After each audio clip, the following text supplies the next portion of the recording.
Universo Livros. Livro, Quem Pensa Enriquece, Os 13 Passos em Direção à Riqueza. Autor, Napoleon Hill.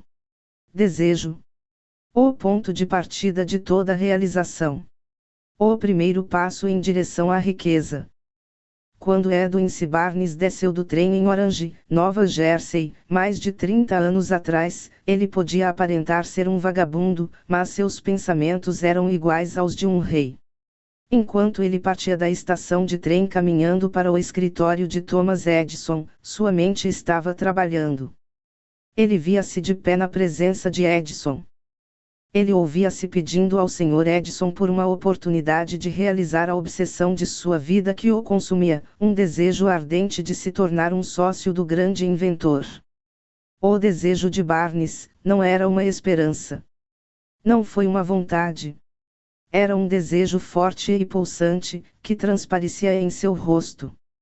Ele era definitivo. O desejo não era novo quando ele se aproximou de Edison. Ele vinha sendo o desejo dominante de Barnes por um longo tempo. No início, quando o desejo apareceu pela primeira vez em sua mente, pode ter sido, e provavelmente era, apenas um desejo, mas já não era um mero desejo quando ele se apresentou diante de Edison com ele. Alguns anos mais tarde, Edwin C. Barnes novamente ficou diante de Edison, no mesmo escritório onde ele conheceu o inventor. Desta vez, seu desejo já tinha se transformado em realidade. Ele já fazia negócios com Edison. O sonho dominante de sua vida tinha se tornado realidade. Hoje, as pessoas que conhecem o Barnes invejam ele, por causa da virada na vida que ele conseguiu. Eles o veem nos seus dias de triunfo, sem se darem ao trabalho de investigar a causa do seu sucesso. Barnes teve sucesso porque ele escolheu uma meta definida, colocando toda a sua energia, toda a sua força de vontade, todo o seu esforço, tudo atrás desse objetivo. Ele não se tornou o sócio de Edison no dia que ele o conheceu. Ele se contentou em começar em um trabalho mais servil, contanto que ele o proporcionasse uma oportunidade de dar ao menos um passo em direção a seu objetivo cobiçado. 5 anos se passaram até que a chance que ele procurava fizesse a sua aparição. Durante todos esses anos nenhum raio de esperança, nenhuma promessa de realização de seu desejo foi dada a ele. Para todos, menos a ele, ele parecia ser apenas uma simples engrenagem da roda de negócios de Edison, mas na sua mente, ele era parceiro de Edison a cada minuto durante todo o tempo, desde o primeiro dia em que foi trabalhar lá. Esta é uma ilustração notável do poder de um desejo definido. Barnes conquistou seu objetivo, porque ele queria ser um sócio de Edison, mais que qualquer outra coisa. Ele criou um plano que o levaria a alcançar este propósito. E também ele derrubou todas as pontes que o permitisse voltar atrás. Ele apoiou seu desejo até que se tornou a obsessão dominante de sua vida, e, finalmente, um fato.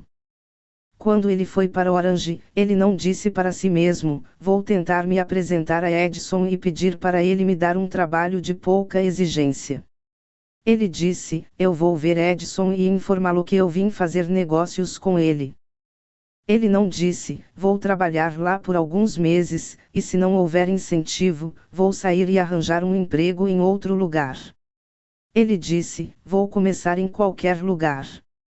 Eu farei qualquer coisa que Edison me pedir para fazer, mas antes de terminar, eu serei seu sócio. Ele não disse, manterei meus olhos abertos para uma outra oportunidade, no caso de não conseguir o que quero na organização Edison. Ele disse, só existe uma coisa nesse mundo que eu estou determinado a ter, que é uma associação empresarial com Thomas Edison. Vou queimar todas as pontes por trás de mim para eu não voltar atrás e apostarei meu futuro na minha capacidade de conseguir o que quero. Ele colocou-se num beco sem saída. Era vencer, ou perecer. Eis uma história que retrata o sucesso de Barnes. Há muito tempo atrás, um grande guerreiro enfrentou uma situação que o obrigou a tomar uma decisão que assegurasse seu sucesso no campo de batalha. Ele estava prestes a enviar seus exércitos contra um inimigo poderoso, mas seus homens estavam em desvantagem numérica. Ele reuniu seus soldados em barcos, e navegou até o país inimigo. Depois de descarregar seus soldados e equipamentos, em seguida, deu a ordem para queimar os navios que fizeram a viagem. Se dirigindo aos seus homens antes da primeira batalha, ele disse: "Vocês veem os barcos em chamas. Isso significa que não podemos deixar estas paragens vivos a menos que nós ganhemos. Agora não temos escolha, ganhamos ou perecemos." Eles ganharam. Cada pessoa que vence em qualquer empreendimento deve estar disposta a queimar seus navios e livrar-se de todas as fontes de recuo. Somente assim, ela conseguirá ter a certeza de manter o estado de espírito conhecido como um desejo ardente de vitória, essencial para o sucesso. Ele decidiu reconstruir das cinzas. Na manhã seguinte do grande incêndio de Chicago, um grupo de comerciantes apareceu na State Street, olhando para os restos e destroços fumegantes do que antes eram as suas lojas. Eles fizeram uma conferência para decidirem se eles tentariam reconstruir, ou deixar Chicago e começar de novo em uma localidade mais promissora do país. Eles chegaram a uma decisão, todos exceto um, deixaram Chicago. O comerciante que decidiu ficar e reconstruir apontou um dedo para os escombros de sua loja e disse: "Senhores, neste lugar eu vou construir a melhor loja do mundo, não importa quantas vezes ela possa cair em chamas." Isso foi há mais de 50 anos. A loja foi construída. Ela está lá até hoje, um monumento imponente digno do poder desse estado de espírito conhecido como desejo ardente. A coisa mais fácil a ser feita por Marshall Field, teria sido exatamente o que seus colegas comerciantes fizeram. Quando o caminho se mostrou difícil, e o futuro duvidoso, eles pularam fora e foram para onde as coisas pareciam mais fáceis. Cada ser humano, que atinge a idade da compreensão do propósito do dinheiro, anseia por ele. Ansiar não trará riquezas. Mas desejar riquezas com um estado de espírito capaz de se tornar uma obsessão, e então planejar e definir meios de adquirir riquezas, apoiando esses planos com persistência que não admite falhas, irá trazer riquezas. 6 passos para definir e manter um desejo. O método pelo qual o desejo de riquezas pode ser transformado em seu equivalente financeiro, consiste em 6 etapas definitivas e práticas. Primeira. Fixe em sua mente a quantidade exata de dinheiro que você deseja. Não basta apenas dizer "eu quero muito dinheiro". Seja específico quanto à quantidade. Há uma razão psicológica para a definição que será descrita em um capítulo posterior. Segunda. Determine exatamente o que você pretende dar em troca pelo dinheiro que você deseja. Não há nada em que se faça em que você ganhe algo por nada. Terceira. Estabeleça uma data definida de quando você pretende possuir o dinheiro que você deseja. Quarta. Crie um plano definido para a realização de seu desejo e comece de uma vez, esteja você pronto ou não, para colocar este plano em ação. Quinta. Escreva uma declaração clara e concisa da quantidade de dinheiro que você pretende adquirir, diga o prazo para a sua aquisição, ou o que você pretende dar em troca pelo dinheiro e descreva claramente o plano através do qual você pretende acumulá-lo. Sexta. Leia sua declaração escrita em voz alta, 2 vezes ao dia, uma vez antes de você ir dormir durante a noite e outra logo depois de acordar de manhã. Enquanto você lê, veja, sinta e acredite em si mesmo já tendo posse do dinheiro. É importante que você siga as instruções descritas nestes 6 passos. É especialmente importante que você observe e siga as instruções no 6º parágrafo. Você pode reclamar que é impossível para você se ver na posse desse dinheiro antes de você realmente obtê-lo. Aqui é onde o desejo ardente virá em seu auxílio. Se você realmente deseja dinheiro tão intensamente que seu desejo seja uma obsessão, você não terá nenhuma dificuldade em convencer-se que você irá adquiri-lo. O objetivo é desejar o dinheiro e tornar-se tão determinado a tê-lo, que você ficará convencido que você o terá. Somente aqueles que se tornaram conscientes do dinheiro acumularam grandes riquezas. Ter a consciência do dinheiro significa que a mente se torna tão saturada com o desejo de dinheiro, que ela pode se ver já em posse dele. Para os não iniciados, que não foram educados nos princípios de funcionamento da mente humana, essas instruções podem parecer impraticáveis. Pode ser útil, a todos os que não reconhecem a solidez dos 6 passos, saber que esta informação que está sendo descrita, foi dada por Andrew Carnegie, que começou como um trabalhador comum em siderúrgicas, mas conseguiu, apesar de seu início humilde, fazer estes princípios lhe renderem uma fortuna consideravelmente superior a 100 milhões de dólares. Talvez lhe ajude se você souber que esses 6 passos aqui recomendados foram cuidadosamente analisados por Thomas Edison, que colocou o seu selo de aprovação sobre eles como sendo, não só passos essenciais para a acumulação de dinheiro, mas necessários para a realização de qualquer outro objetivo definido. Essas etapas não lhe serão um trabalho duro. Não exigirão nenhum sacrifício. Elas não requerem que você se torne ridículo, ou crédulo. Para aplicá-las não precisa de grande instrução acadêmica. Mas o sucesso da aplicação destes 6 passos necessita de imaginação suficiente para permitir que você visualize e entenda que a acumulação de dinheiro não pode ser deixada ao acaso, à boa ventura e à sorte. Aquele que o fizer deve entender que todas as pessoas que acumularam grandes fortunas, primeiro acumularam uma certa quantidade de sonhos, esperando, ansiando, desejando e planejando antes que eles adquirissem dinheiro. Você também deve saber, neste ponto, que você nunca poderá ter riquezas em grande quantidade, a menos que você possa transpirar de desejo pelo dinheiro e acreditar que você irá possuí-lo. Se você não vê grandes riquezas em sua imaginação, você nunca as verá em seu saldo bancário. Um mundo de oportunidades. Nunca, na história da América existiram tantas oportunidades para os sonhadores práticos como agora existe. A crise econômica de 6 anos reduziu substancialmente todos os homens ao mesmo nível. Uma nova raça está prestes a nascer, com novos alicerces, que representarão grandes fortunas que serão acumuladas nos próximos 10 anos.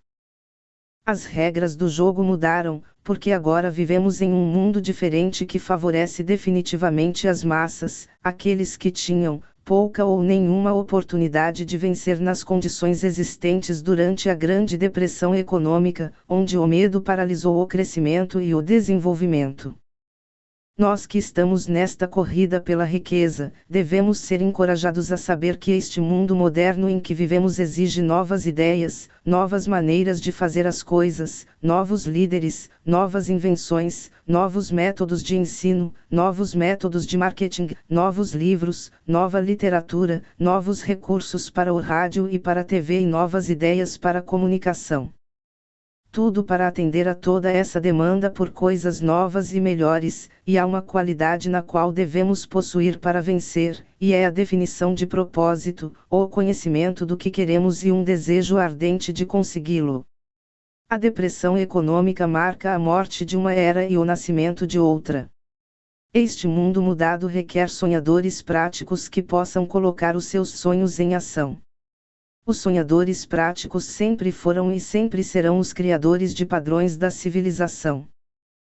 Nós que desejamos acumular riquezas, devemos lembrar que os verdadeiros líderes do mundo sempre foram homens que souberam aproveitar e colocar em prática o uso do intangível, da força invisível da oportunidade em potencial, e conseguiram converter essas forças, ou impulsos de pensamento, em arranha-céus, cidades, fábricas, aviões, automóveis e todas as formas de conveniência que tornam a vida mais dinâmica. Tolerância e mente aberta são necessidades práticas do sonhador de hoje.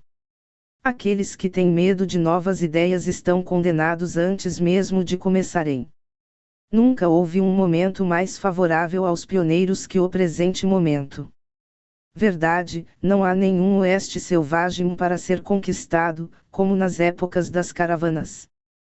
Mas há um vasto mundo financeiro, empresarial e industrial para ser remodelado e redirecionado ao longo de novas e melhores maneiras. Ao planejar um meio de adquirir a sua parte das riquezas, não deixe ninguém te influenciar e desprezar o sonhador. Para vencer os grandes desafios neste novo mundo, você deve seguir o espírito dos grandes pioneiros do passado, cujos sonhos deram à civilização tudo o que ela tem de valor, o espírito que serve como o sangue de vida de nosso país, de sua oportunidade e da minha, para desenvolver e comercializar os nossos talentos. Não nos esqueçamos, Colombo sonhava com um mundo desconhecido, apostou sua vida na existência de um mundo, e então o descobriu. Copérnico, o grande astrônomo, sonhou com uma diversidade de mundos e os revelou. Ninguém afirmou ser algo inconcebível depois que ele havia triunfado. Em vez disso, o mundo o contemplou com seu santuário, provando mais uma vez que o sucesso não precisa de explicações, e o fracasso não aceita justificativas. Se a coisa que você deseja fazer é certa, e você acredita nela, vá em frente e faça. Coloque seu sonho em ação, e não se importe com o que outros digam, caso você se encontre com alguma derrota temporária, pois eles, talvez, não saibam que cada fracasso traz consigo a semente de um sucesso equivalente. Henry Ford, pobre e sem instrução, sonhava com uma carruagem sem cavalos, passou a trabalhar com as ferramentas que ele possuía, sem esperar que a oportunidade se colocasse a seu favor, e agora as provas de seu sonho percorrem a terra inteira. Ele colocou mais rodas em movimento do que qualquer homem que já viveu, porque ele não tinha medo de acreditar em seus sonhos. Thomas Edison sonhou com uma lâmpada que pudesse funcionar com eletricidade, e começou na mesma hora a colocar seu sonho em ação, e apesar de falhar mais de 10.000 vezes, ele manteve seu sonho até que ele conseguisse ser uma realidade física. Sonhadores práticos não desistem. Whelan sonhava com uma cadeia de lojas de tabaco, transformou seu sonho em realidade, e agora as suas lojas United Cigar Stores ocupam as melhores esquinas da América. Lincoln sonhou com a liberdade para os escravos negros, colocou seu sonho em ação e quase perdeu a vida para unir os estados do Norte e do Sul, transformando o sonho dos Estados Unidos em realidade. Os irmãos Wright sonharam com uma máquina que poderia voar através do ar. Agora, qualquer um pode ver a evidência em todo o mundo, de que eles sonharão, e profundamente. Marconi sonhou com um sistema onde ele poderia aproveitar as forças intangíveis do éter. As provas de que ele não sonhou em vão, podem ser encontrados em todos os aparelhos de rádio e televisão do mundo. Mais do que isso, o sonho de Marconi colocou lado a lado o casebre mais humilde e a mais imponente mansão. Ele transformou em vizinhas próximas, pessoas de todas as nações. O presidente dos Estados Unidos obteve um meio pelo qual ele pôde falar a todas as pessoas da América, ao mesmo tempo e em pouco tempo. Talvez lhe interesse saber que os amigos de Marconi o tinham levado sob custódia para ser examinado em um hospital psiquiatra, quando ele anunciou que tinha descoberto um princípio através do qual ele poderia enviar mensagens pelo ar, sem o auxílio de fios ou outros meios físicos diretos de comunicação. Os sonhadores de hoje são mais bem pagos. O mundo se acostumou com novas descobertas. Ou melhor, tem demonstrado uma vontade de recompensar o sonhador que dá ao mundo uma nova ideia. O maior feito, foi antes de tudo e por um determinado tempo, apenas um sonho. O carvalho se esconde na semente. O pássaro espera dentro do ovo, e na visão mais elevada da alma, a um despertar de um anjo se mistura. Os sonhos são as sementes da realidade. Despertem, levantem-se e afirmem-se, vocês sonhadores do mundo. Sua estrela está agora em ascendência. A crise mundial trouxe a oportunidade que vocês estavam aguardando. Ela ensinou às pessoas humildade, tolerância e abertura de espírito. O mundo está cheio de uma abundância de oportunidades que os sonhadores do passado nunca conheceram. O desejo ardente de ser e de fazer é o ponto de partida do qual o sonhador deve partir. Os sonhos não nascem da indiferença, da preguiça ou da falta de ambição. O mundo já não ridiculariza o sonhador, nem o chama de incapaz. Se você acha que ele ainda o faz, faça uma viagem a Tennessee, e testemunhe o que um presidente sonhador, Roosevelt, fez para aproveitar o uso do grande poder hídrico da América. Isso no início do século XX, não pareceria um sonho e sim uma loucura. O sucesso pode estar um passo além do fracasso. Se você tem se desapontado, se foi levado à derrota durante a crise, se você já sentiu o coração apertar no peito até sangrar. Tome coragem para moldar sua mente e espírito a fim de fazer com que estas experiências se transformem em ativos de valor inestimável para você. Lembre-se também, que todos aqueles que tiveram sucesso na vida superaram um mau começo e passaram por muitas lutas com os corações despedaçados, antes que eles vencessem. O ponto de virada na vida daqueles que venceram, geralmente partiu do momento de alguma crise, através da qual adquiriram uma nova consciência. John Bunyan escreveu O Peregrino, que está entre os melhores livros de toda a literatura inglesa, depois dele ter sido condenado à prisão e dolorosamente punido, por causa de suas opiniões sobre o âmbito das religiões.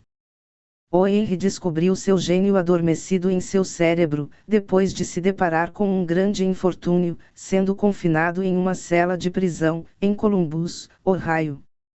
Sendo forçado, por meio do infortúnio tornou-se familiarizado com o seu outro eu, e por usar sua imaginação, descobriu ser um grande autor, em vez de um criminoso miserável e medíocre.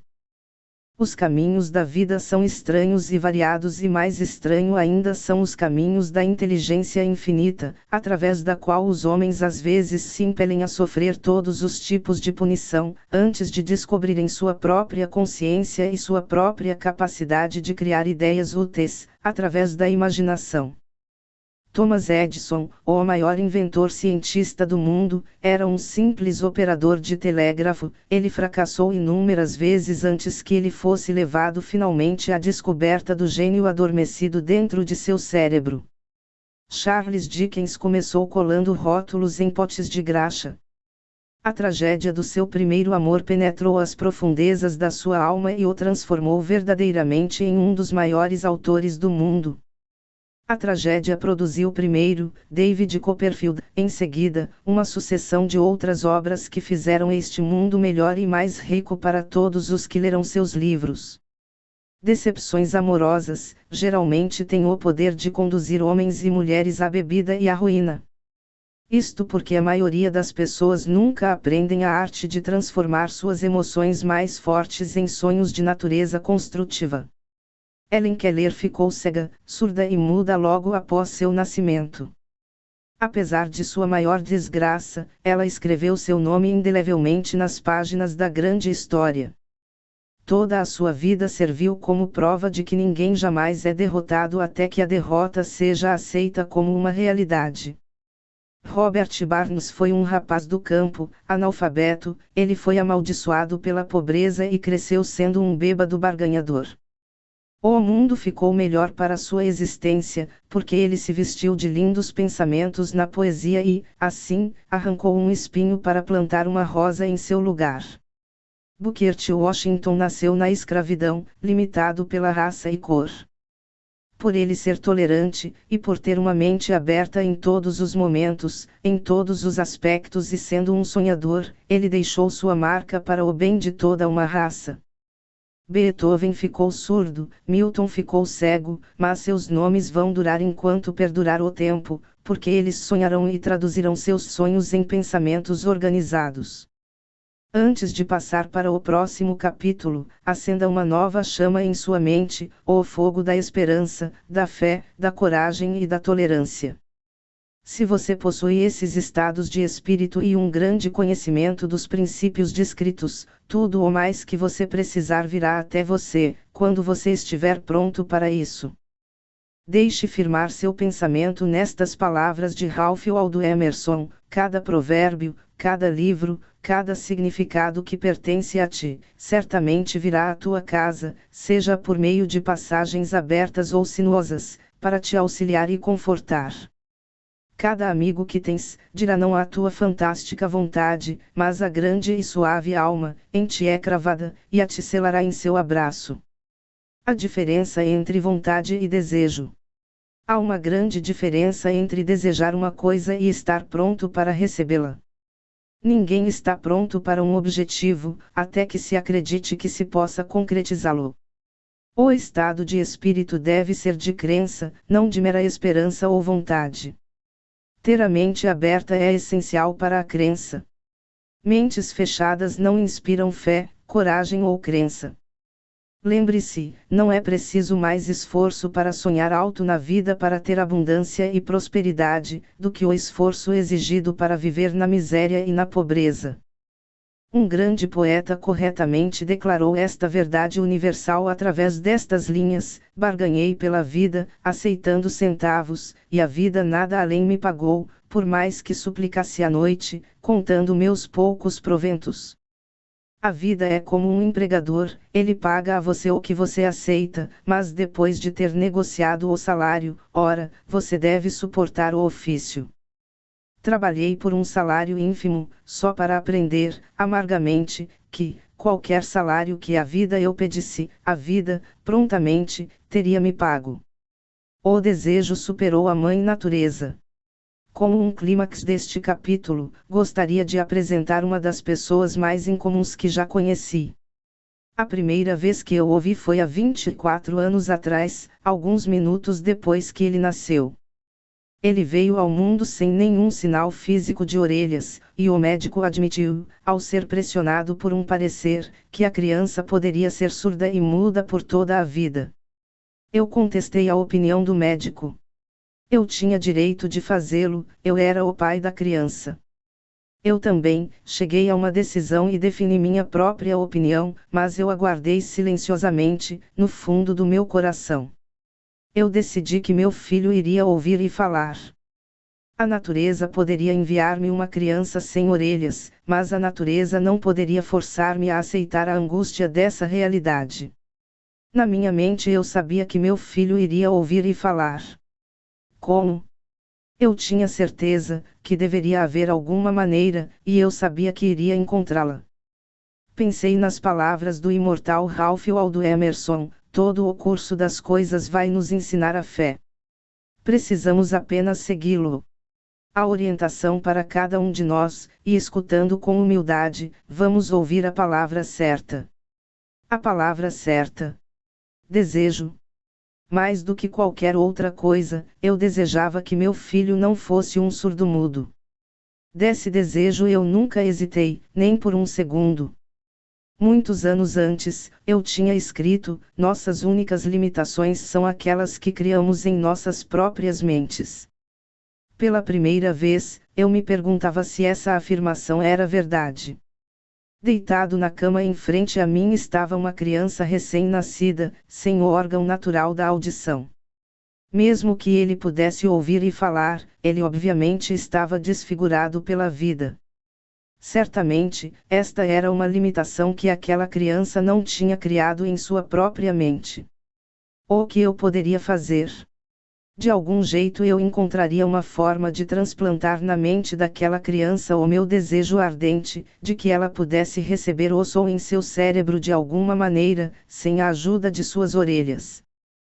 Assim que a criança crescesse o suficiente para cooperar, eu iria encher sua mente tão completamente com o desejo ardente de ouvir, que a natureza teria que, à sua própria maneira, transformá-lo em realidade física. Todo este pensamento tomou conta de minha mente, mas eu não falei disso com ninguém. Todos os dias eu renovei a promessa de que eu não aceitaria que meu filho fosse um surdo e mudo. Conforme ele foi crescendo, ele passou a tomar conhecimento das coisas ao seu redor. Observamos que ele tinha um leve grau de audição. Quando chegou a idade onde as crianças geralmente começam a falar, ele não fez nenhuma tentativa para tentar falar, mas podíamos ver por seus gestos que ele podia ouvir certos sons ligeiramente. Isso era tudo o que eu queria saber. Eu estava convencido de que, se ele pudesse ouvir, mesmo que levemente, ele poderia desenvolver uma capacidade de audição ainda maior. Então algo aconteceu que me deu esperança. Vindo de uma fonte totalmente inesperada. Nós compramos uma vitrola. Quando o menino ouviu a música pela primeira vez, ele entrou em êxtase e prontamente se apropriou da máquina. Ele logo mostrou uma preferência para determinadas gravações, entre elas, It's a Long Way to Tipperary. Em uma ocasião, ele tocou aquela faixa várias vezes, por quase 2 horas, ficando em frente à vitrola, com os dentes cravados na borda da caixa. O significado deste hábito formado por ele não ficou claro para nós até anos mais tarde. Nós nunca tínhamos ouvido falar do princípio da condução óssea ser mencionado naquela época. Pouco depois ele se apropriou da vitrola. Descobri que ele me ouvia claramente quando eu falava com meus lábios bem próximos ao seu osso mastoide, ou na base de seu crânio. Essas descobertas me colocaram em posse do meio necessário pelo qual eu comecei a transformar meu desejo ardente na realidade de poder ajudar meu filho a desenvolver a sua audição e sua fala. Naquela altura ele já começava a fazer esforços para falar certas palavras.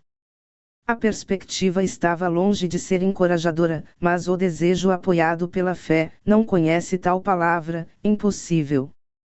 Tendo-me convencido de que ele podia ouvir o som da minha voz claramente, comecei, imediatamente, a transferir para sua mente o desejo de ouvir e falar. Logo descobri que a criança gostava de histórias para dormir, então pus-me a trabalhar criando histórias, destinadas a desenvolver nele, imaginação, autoconfiança, e um desejo inquieto de ouvir e de ser normal. Havia uma história em particular, que eu enfatizava, dando a ela um novo e dramático efeito cada vez que era contada. Ele foi influenciado a plantar em sua mente o pensamento de que sua inquietação não era uma precipitação, mas uma virtude de grande valor. Apesar do fato de ter examinado e indicado com firmeza a filosofia de que toda adversidade traz consigo a semente de uma vantagem equivalente, devo confessar que eu não tinha a menor ideia de como esta aflição poderia transformar-se em um ativo. No entanto, continuei minha prática de envolvimento desta filosofia nas histórias de dormir, esperando que quando a hora chegasse, ele encontraria um plano pelo qual sua deficiência poderia ser utilizada para servir a um propósito útil. A razão me dizia claramente que não havia nenhuma compensação adequada para a deficiência auditiva e a deformação de suas orelhas. Mas o desejo apoiado pela fé empurrou a razão de lado e me inspirou a continuar. Conforme eu analiso essa experiência em retrospecto, eu posso ver agora que a fé do meu filho em mim teve muito a ver com os resultados surpreendentes. Ele não questionava nada do que eu lhe dizia. Eu vendi a ele a ideia de que ele tinha uma clara vantagem sobre seu irmão mais velho, e que esta vantagem se refletiria de muitas maneiras. Por exemplo, os professores na escola iriam observar que ele não tinha orelhas, e, por causa disso, eles lhe dariam uma atenção especial e iriam tratá-lo com extrema bondade. Eles sempre o fizeram. A mãe dele cuidava disso, visitando os professores e se reunindo com eles para dar à criança a atenção extra, necessária. Vendi a ele a ideia, também, que quando ele se tornasse velho o suficiente para vender jornais, seu irmão mais velho já era um vendedor e entregador de jornais, ele teria uma grande vantagem sobre seu irmão, pela razão de que as pessoas lhe pagariam dinheiro extra pelos seus serviços, porque elas iriam ver que ele era um rapaz inteligente e trabalhador, apesar de sua deficiência.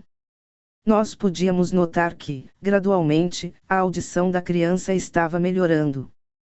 Além disso, ele não tinha a menor tendência de ser introvertido por causa de seu problema. Quando ele estava com 7 anos, ele mostrou a primeira evidência de que nosso método de preparação da mente dele estava dando frutos. Durante vários meses ele insistiu em poder vender e entregar jornais, mas a mãe dele não dava seu consentimento. Ela tinha medo que pela sua surdez seria perigoso se ele saísse na rua sozinho. Até que, ele resolveu agir por conta própria. Uma tarde, quando ele foi deixado em casa com nossos empregados, ele subiu pela janela da cozinha, pulou para o lado de fora e seguiu com seu plano. Ele pegou 6 centavos emprestado com o sapateiro do bairro para usá-los como capital, investiu tudo em jornais, ao vender tudo, tornou a reinvestir comprando mais para revender e repetiu o processo até a noitinha. Depois de calcular suas contas e pagar os 6 centavos que ele tinha pego emprestado de seu banqueiro, ele teve um lucro líquido de 42 centavos. Quando chegamos em casa naquela noite, nós o encontramos na cama dormindo, com o dinheiro que firmemente segurava na mão. Sua mãe abriu a mão dele, removeu as moedas e chorou. De todas as coisas, chorar ao ver a primeira vitória do filho, me parecia muito inapropriado. Minha reação foi justamente inversa. Eu sorri vividamente, pois sabia que o meu esforço para plantar na mente dele uma atitude de fé em si mesmo tinha dado certo. A mãe dele via, em sua primeira aventura de negócios, um menino surdo que tinha saído para as ruas e arriscado a vida para ganhar dinheiro. Eu vi um homem de negócios, autoconfiante, ambicioso e autossuficiente, cujas ações, em si, tinham se valorizado em 100%, porque ele tinha entrado para o negócio por conta própria e tinha vencido. A iniciativa me agradou, porque eu sabia que ele tinha dado provas de um traço de desenvoltura, que seguiria com ele durante toda a vida. Eventos posteriores provaram que isso era verdade. Quando seu irmão mais velho queria alguma coisa, ele se jogava no chão, fazia pirraça e chorava, até obter o que queria. Quando o pequeno menino surdo queria algo, planejava uma maneira de ganhar o dinheiro e, em seguida, comprava por conta própria. Até hoje segue esse costume. Realmente, meu filho me ensinou que desvantagens podem ser convertidas em pedras fundamentais, nas quais alguém pode elevar-se em direção a um objetivo digno, contanto que elas não sejam aceitas como obstáculos e usadas como alibis. O menino surdo conseguiu suas notas no colégio e na faculdade, sem ser capaz de ouvir seus professores, exceto quando eles gritavam bem alto, a queima-roupa. Ele não frequentou uma escola para surdos. Nós não permitimos que ele aprendesse a língua dos sinais. Estávamos decididos que ele deveria viver uma vida normal e associar-se com crianças normais, e esta decisão foi mantida, embora nos custasse muitos debates exaltados com os funcionários da escola. Enquanto ele estava no ensino médio, ele mesmo comprou um aparelho auditivo elétrico, mas não teve nenhuma serventia para ele, e nós já sabíamos que não teria, por um detalhe que nos foi revelado quando o menino tinha apenas 6 anos, pelo Dr. J. Gordon Wilson, de Chicago, que quando tentou colocar um aparelho semelhante no garoto, descobriu que não havia nenhum sinal de formação do aparelho auditivo. Durante sua última semana na faculdade, 18 anos após o fato citado anteriormente, aconteceu algo que marcou o ponto de virada mais importante de sua vida. Através do que parecia ser um mero acaso, ele conseguiu experimentar outro dispositivo auditivo, que foi enviado a ele para testes. Ele relutou em testar o aparelho, devido à sua decepção com o que tinha tentado usar por último. Finalmente, ele pegou o instrumento e sem muito cuidado, colocou-o na cabeça, apertou o botão de ligar e pronto. Como se, por um passo de mágica, o seu desejo de toda uma vida, de ter uma audição normal, tinha se tornado realidade. Pela primeira vez na vida, ele ouviu praticamente tão bem como qualquer outra pessoa com audição normal. Deus age de maneiras misteriosas, maravilhosas são suas obras. Muito feliz por causa da mudança no seu mundo, que tinha sido trazida a ele através de seu novo aparelho de audição, ele correu para o telefone, ligou para sua mãe para poder ouvir a voz dela perfeitamente. No dia seguinte ele claramente ouviu as vozes de seus professores na classe, pela primeira vez em sua vida. Anteriormente ele podia ouvi-los apenas quando eles gritavam, a curta distância. Ele ouviu o rádio. Ele ouviu os filmes. Pela primeira vez em sua vida, ele pôde conversar livremente com outras pessoas, sem a necessidade de terem que falar em voz alta. Verdadeiramente ele estava vivendo em um mundo diferente. Nós nos recusamos a aceitar o erro da natureza, e, pelo desejo persistente, nós induzimos a natureza a corrigir esse erro, através do único meio prático disponível. O desejo tinha começado a pagar seus dividendos, mas a vitória ainda não estava completa. O rapaz ainda tinha que encontrar um modo prático e definitivo de converter sua deficiência em um ativo equivalente. O ativo equivalente.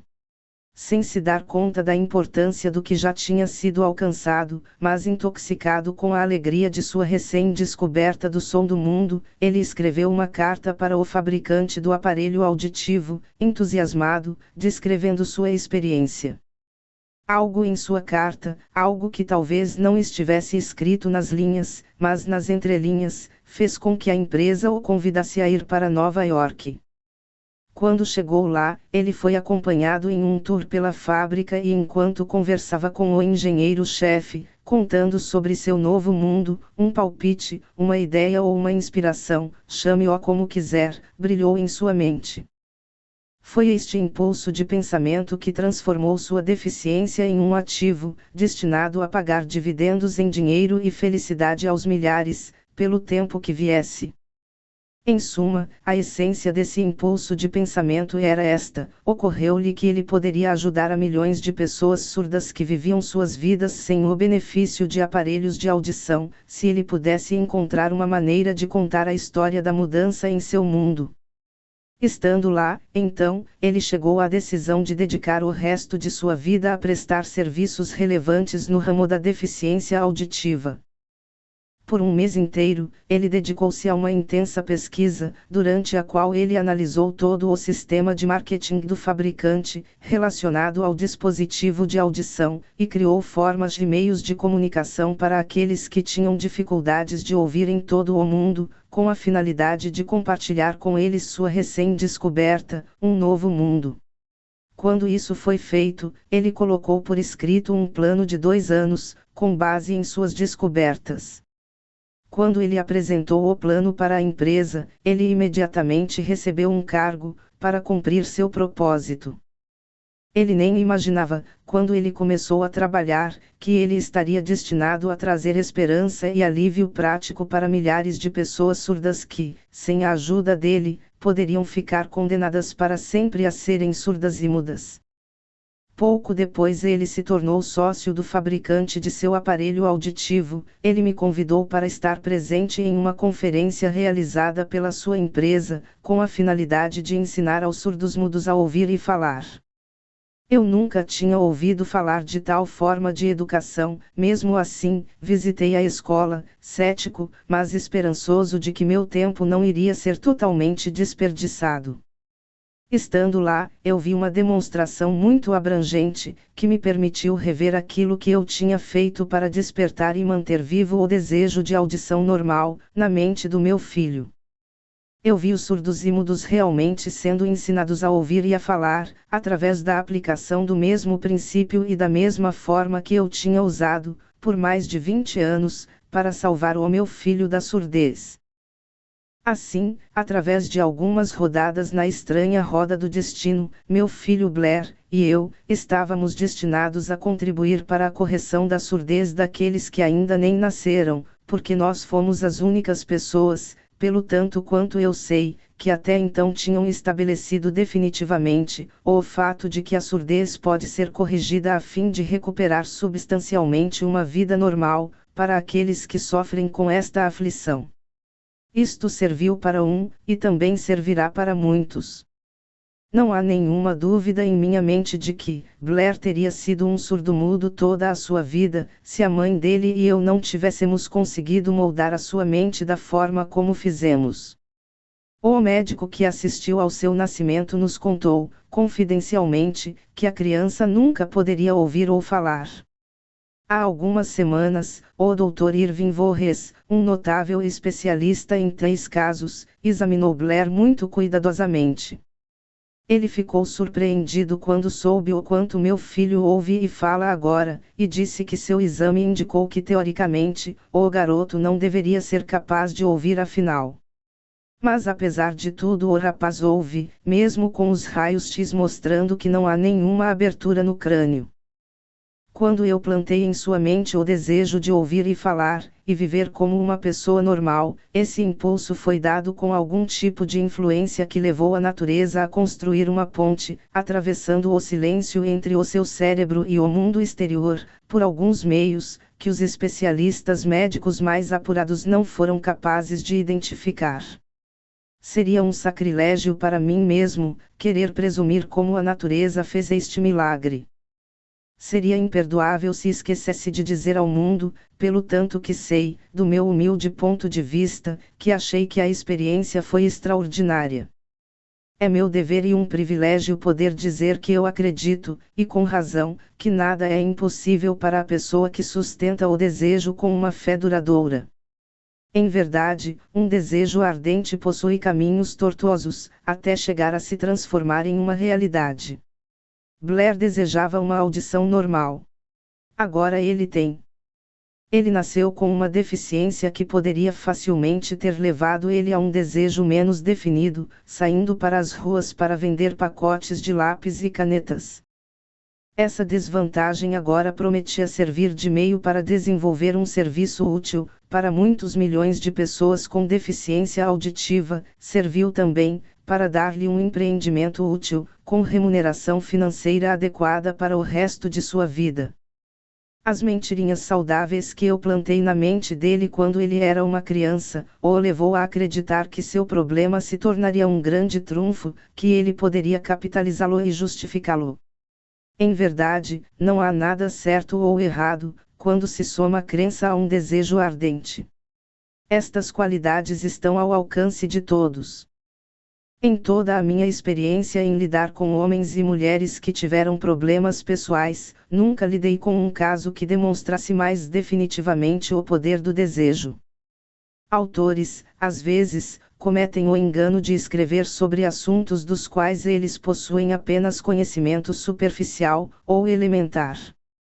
Foi minha sorte poder ter tido o privilégio de testar a solidez do poder do desejo, através do problema do meu próprio filho. Talvez tenha sido uma experiência providencial que veio dessa forma, pois certamente ninguém estava melhor preparado do que ele, para servir como um exemplo do que acontece quando o desejo é posto à prova. Se a mãe natureza se dobra à vontade do desejo, seria lógico se os homens comuns pudessem sobrepujar um ardente desejo. O poder da mente humana é misterioso e imponderável. Não compreendemos o método pelo qual ela utiliza cada circunstância, cada indivíduo, cada coisa física ao seu alcance, como um meio de transmutar o desejo em seu equivalente físico. Talvez a ciência revele esse segredo algum dia. Eu plantei na mente do meu filho o desejo de ouvir e falar como qualquer pessoa normal ouve e fala. Esse desejo se tornou realidade. Eu plantei em sua mente o desejo de converter a sua maior deficiência em seu maior patrimônio. Esse desejo foi realizado. O modo pelo qual este resultado surpreendente foi alcançado, não é difícil de descrever. Consistia de 3 fatos muito definidos. Primeiro, eu misturei a fé com o desejo de audição normal, que eu passava para meu filho. Em segundo lugar, eu transmiti o meu desejo a ele de todas as maneiras possíveis e disponíveis, através do esforço contínuo, persistente, por um longo período de anos. Em terceiro lugar, ele acreditou em mim. Nunca, é muito tempo. Quando este capítulo estava sendo concluído, saíram notícias da morte de Madame Schumann-Hencke. Um parágrafo curto na página de notícias, nos dá a pista do sucesso estupendo desta extraordinária mulher, como cantora. Cito o parágrafo abaixo, porque a dica que ele nos dá não se trata de nada além do desejo. No início de sua carreira, Madame Schumann-Hencke visitou o diretor da Ópera da Corte de Viena, para que ele testasse a voz dela. Mas, ele não quis fazer o teste. Depois de lançar seu olhar para a garota estranha e mal vestida, ele exclamou, de maneira nada gentil, com um rosto desses e sem uma personalidade atraente: como você pode esperar ter sucesso na ópera? Seja uma boa menina, e desista da ideia. Compre uma máquina de costura e vá trabalhar. Você nunca poderá ser uma cantora. Nunca, é muito tempo. O diretor da ópera da corte de Viena sabia muito sobre as técnicas de canto. Mas ele sabia pouco sobre o poder de um desejo, quando ele adquire a proporção de uma obsessão. Se ele soubesse mais sobre esse poder, ele não teria cometido o erro de condenar o gênio, sem lhe dar pelo menos uma oportunidade. Ele se recusou a aceitar a possibilidade da morte.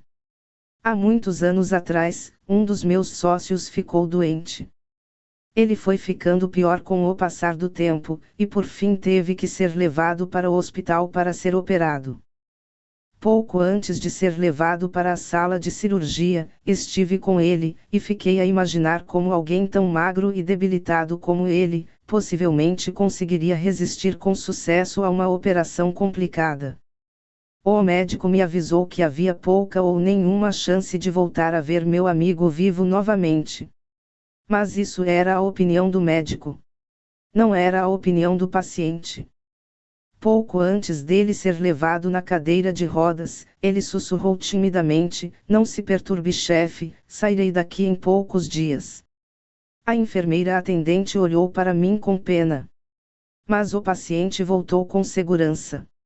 Depois de tudo, seu médico disse, nada além de seu próprio desejo de viver, o salvou.